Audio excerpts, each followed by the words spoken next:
Assalamu alaikum dear students. نننی ټاپک دی زمونږه افریشنز ان ریشنل نمبر، یعنی په ریشنل نمبرز کې زمونږ سره کم افریشنز کیږي. صحیح ده؟ لکه په پریویس کلاسونو کې مونږه افریشنز ویلیو په نمبرز کې، صحیح ده، یعنی په نیچرل نمبرز کې، هول نمبرز کې، انټیجرز کې مونږه افریشنز ویلیو، ایډیشن هم ویلیو، سبټریکشن هم ویلیو، ملټیپلیکیشن هم ویلیو، ډیویژن هم ویلیو. دغه شانتي زمونږ سره په دې ریشنل نمبرز کې هم دغه افریشنز کیږي. یعنی په ریشنل نمبر کې زموږ سره کم افریشن کیږي. اولنې ده ایډیشن، یعنی دوه یا د دوو نه زیات نمبر چې کم دی دا موږ څه کولی شو، ایډ کولی شو.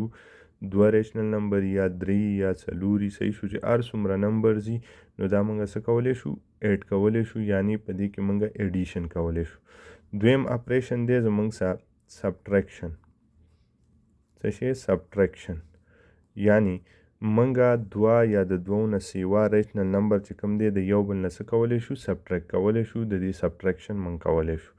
دریم نمبر چې کوم دی زمونږ سره ملټیپلیکیشن. څه شی؟ ملټیپلیکیشن، یعنی زمونږ سره دوه یا د دوو نه سیوا ریشنل نمبر منګه د یو بل څه کولی شو، ملټیپلای کولی شو. څلورم نمبر زمونږ سره اپریشن دی ډیویژن، یعنی دوه یا د دوو نه سیوا نمبر چې کوم دی منګه ډیوایډ کولی شو. ریشنل نمبر موږ په یو بل باندې څه کولی شو، ډیوایډ کولی شو. نو زموږ سره دا څلور قسمه اپریشن به موږ په څه کول، په انټیجرز کې هم کول، خو دا څلور قسمه اپریشن موږ په څه کې کولی شو، دا موږ په ریشنل نمبرز کې هم کولی شو. نو ګوره اوس موږ سره اولنی چې کوم دی ایډیشن، دوه یا د دوو نه سیوا ریشنل نمبر په منځ کې به موږ ایډیشن څنګه کوو. د هغې لپاره زموږ سره یو اګزامپل دی. فار ایگزامپل زما سره یو دوه ریشنل نمبر دی 1/2 پلس 3/2. دا دوه نمبر دی، دا زه ایډ کوم. نو چې کله زه دا دوه نمبر ایډ کوم، صحیح ده، نو یعنی د دې سم معلوموم. څه شی معلوموم؟ سم یې معلوموم چې آیا دا دوه نمبر راجمع شي، د دې نه به ریزلټ زما سره څه شی راځي. نو تاسو دا خبره هم یاد ساتئ چې کله مونږ یو دوه ریشنل نمبر جمع کوو نو د هغې نه به ریزلټ هم زما سره څه راځي، یو ریشنل نمبر به راځي. نو ګوره دا دواړه نمبر چې زه کله ایډ کوم، نو اوس کو تاسو د دې دواړو ریشنل نمبر ته وګورئ، نو د ده ډینامینیټر هم 2 دی او د ده ډینامینیټر هم 2 دی. نو د دې دواړو نه به یو ډینامینیټر راواخلي. څه به راوالي؟ یو به ترې راوالي. صحیح شو، ځکه دا دواړه سیم دي. نو ګوره چې ته کله د دې نه یو ډینامینیټر راواخلي، دا ډینامینیټر چې په دې ډیوایډ کړي، د دې نه څه راځي، 1 ترې راځي که نه، ځکه دا دواړه سیم دي. چې دي سیم دي. نو چې کله سیم و تاسو ډایرکټ دا برانۍ انسم لیکلی شئ، او که چېرته زموږ سره بدل وو نو هغې لپاره بیا ځان له هغه ته بل اګزامپل کوم. زموږ سره چې کوم دی دا دوه نمبر د سیم دي، نو ما دا ډینامینیټر ډایرکټ، نومیریټر ما ډایرکټ ولیکو پلس، دا پلس ساین به ولیکو. اوس دا او دا د سیم دي، نو ته به ډایرکټ دا برانې ولیکې. نو چې کله ته دا ولیکې نو دا دواړه به اوس ته جمع کړي. 1 او 2 چې زه جمع کړم، نو 1 او 3 چې زه جمع کړم، نو څه به ترې راشي، 4. او لاندې به زموږ سره ډینامینیټر ولیکي 2. څه به ولیکي، 2.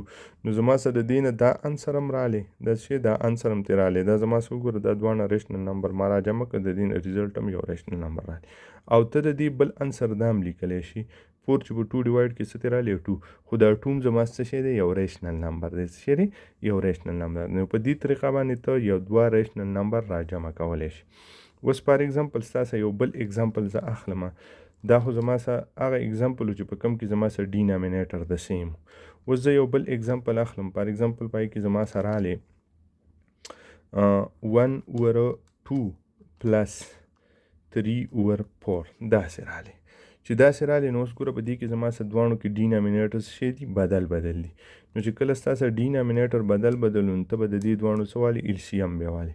چې السیم یې ستا سره څه رالی، نو هغه به ته دلته ولیکې لاندې. نو اوس ګوره د دې دواړو السیم زما سره 4 راځي. تاسو بیا معلوم کړئ چې د دې دواړو السیم زموږ سره څه راځي، نو په هغه طریقه باندې به تاسو السیم ولیکئ. اوس د دې السیم زما سره 4 راځي، نو 4 مې ولیکو.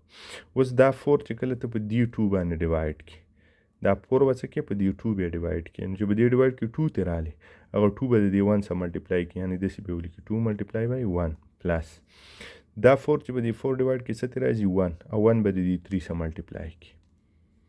نو ګوره ستاسو به دې انسر څه راشي، 2 1 زار 2 رالی، او پلس 1 3 زار 3 رالی، او لاندې به کرښه راکړي دا ډینامینیټر به په خپل ځای ولیکي. اوس دا دواړه چې ته راجمع کړې دې نه څه رالی 5 او لاندې زما څه رالی 4 رالی څه رالی 4 رالی نو زما څه دې نه انسر څه رالی 5/4 رالی. نو په دې طریقه باندې ته یو 2 ریشنل نمبر راجمع کولی شي. دا اگزامپل چې کوم په دې کې زما سره 2 ریشنل نمبر ما راجمع کړلو خو د هغو ډینامینیټر د سیم دا زما سره یو اگزامپل دی په دې کې ما 2 ریشنل نمبر راجمع کړل خو د دې دوانو ډینامینیټر چې کوم دی دا زما څه شی دی ډیفرنٹ دی مختلف دی. نو ډیفرنٹ دپاره به تاسو دا طریقه کوئ او د سیم دپاره به تاسو ډایرکټ کولی شئ چې د دې نه دا دواړه یو شان دي نو یو ترې راواخلئ بس دا زما سره دې ډینامینیټر شو او دا برني چې کوم دی سمپل راجمع کړئ نو ستاسو به دې انسر راشي. صحیح ده. نو په دې طریقه باندې تاسو د دې انسر معلومولی شئ. ټیک ده. په دې طریقه باندې تاسو یو 2 ریشنل نمبر اوس دا زما سره ډیفرنٹ ډینامینیټر والا یو ډیفرنٹ ډینامینیټر والا په دې طریقه باندې معلوموئ. اوس دا یو چې کوم دی ما وکړو اکثر اوس د دې انسر دا ته چا داسې لیکلی د دې دواړو دا 4 په 2 باندې ډیوایډ کړی څه ته راځي 2 ته راځي او دا چې په 2 ډیوایډ کې 1 داسې ته چا لیکلی هم نو فرق نه کوي دا او دا یو شی دی سیم چیز دی. صحیح ده. نو دا هم سمپلیفاید فارم دی او دا هم سمپلیفاید فارم دی تاسو په دې کې نه کنفیوز کیږئ. انشاءالله دا نور اپریشن چې کوم دی دا په ډیټیلز په نور ویډیوګانو کې مونږ وایو چې د یو 2 ریشنل نمبر په منځ کې مونږ سبټریکشن څنګه کوو ملټیپلیکیشن به څنګه کوو او ډیویژن به څنګه کوو. تھینک یو فار واچینګ.